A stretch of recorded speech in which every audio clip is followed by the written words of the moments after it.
Olá, bom dia, meu nome é Rosângela Martins, sou advogada familiarista e gostaria de trazer um assunto hoje para reflexão.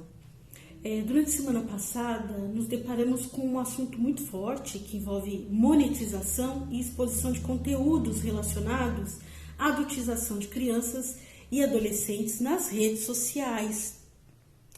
Por meio do vídeo do influenciador e youtuber Felipe Bressanini, também conhecido como Felca. E o que eu quero trazer à reflexão, do ponto de vista jurídico e suas implicações sobre esses fatos, primeiro entender que a adultização é um processo de distanciamento da criança do seu mundo infantil e inserção precoce no mundo dos adultos. Pensar a relação entre um conteúdo aparentemente inocente, geralmente as famílias postam ou permitem que as crianças tenham rede social, e a grande questão é o que acontece com esse conteúdo depois que vai para as redes sociais, depois que vai para a nuvem, depois que vai para a internet.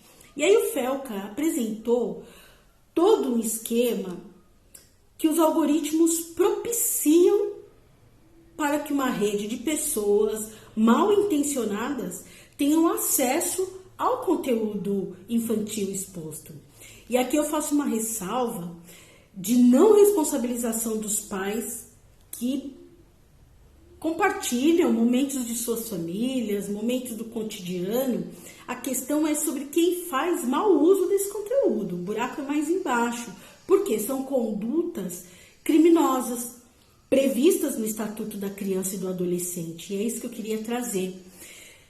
Se observarmos, se analisarmos o que está prescrito no Estatuto, elementos do tipo como produzir, reproduzir, dirigir, fotografar ou registrar por qualquer meio cena de sexo explícito ou pornografia envolvendo crianças e adolescentes, há previsão no artigo 240 do ECA e a pena de reclusão de 4 a 8 anos e multa para esse tipo de crime. Então, vocês podem perguntar, Rosângela, mas as cenas que nós vimos, pelo menos nos vídeos ali do Felca, não chegava nesse nível, não chegava, mas é um indício de quem faz troca e uso por meio de outros canais, e isso chama monetização dos conteúdos.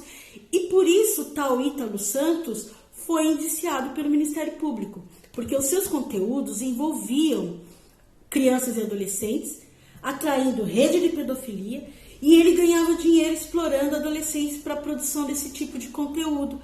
Danças sensualizadas, adolescentes fazendo uso de bebida alcoólica, com pouca roupa, insinuando situações que colocavam essas crianças e adolescentes em vulnerabilidade, em extrema vulnerabilidade. E esse é o crime, essa é a questão. Então, bem como quem possui, armazena, faz download, compartilha no celular, no computador, todas essas condutas têm previsão legal no Estatuto da Criança e do Adolescente, né? Então fica um sinal de alerta aqui gigantesco para os pais responsáveis de crianças neste sentido. Muitos pais não têm contato com essa linguagem. Em muitas situações estão lá. O Felca demonstrou um vídeo, um perfil de uma menina, tinha 100 mil seguidores. E no link tinha GIFs, comentários de pessoas adultas, inclusive indicando troca em outros canais de comunicação, como o Telegram.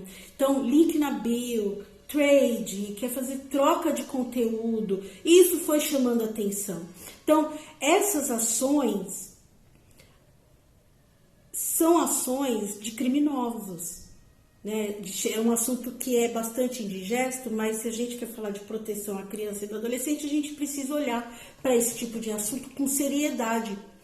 E aqui eu faço algumas observações. Se o conteúdo denunciado pelo influenciador Felca sobre a superexposição de crianças e adolescentes nas redes como isca para rede de pedófilos, de pedofilia, infelizmente, muitas vezes monetizada por familiares de crianças, ferindo direitos e garantias fundamentais das crianças e dos adolescentes em desenvolvimento. A gente está falando de criança e adolescente em pleno desenvolvimento da sua personalidade, da sua imagem, né?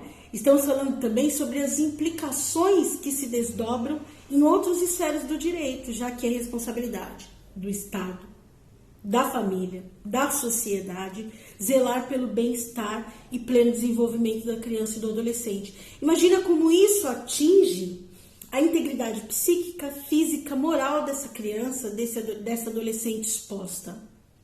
Estamos falando de direitos fundamentais que são feridos, como o direito ao pleno desenvolvimento, respeito às etapas naturais do crescimento humano, direito a brincar, a proteção contra a exploração e suas consequências, evidentemente. O Conselho Tutelar tem a atribuição de aplicar medidas aos pais irresponsáveis que expuserem os seus filhos, descumprindo os deveres inerentes ao poder familiar, bem como a responsabilização criminal dos pais, que também pode vir a acontecer, inclusive por omissão, porque tem o dever de proteção, tem o dever de proteger. Esse episódio de denúncia de influenciadores que cometem esse tipo de crime me leva a outras situações dos perigos das redes sociais para as crianças, para os adolescentes, mas não somente, né?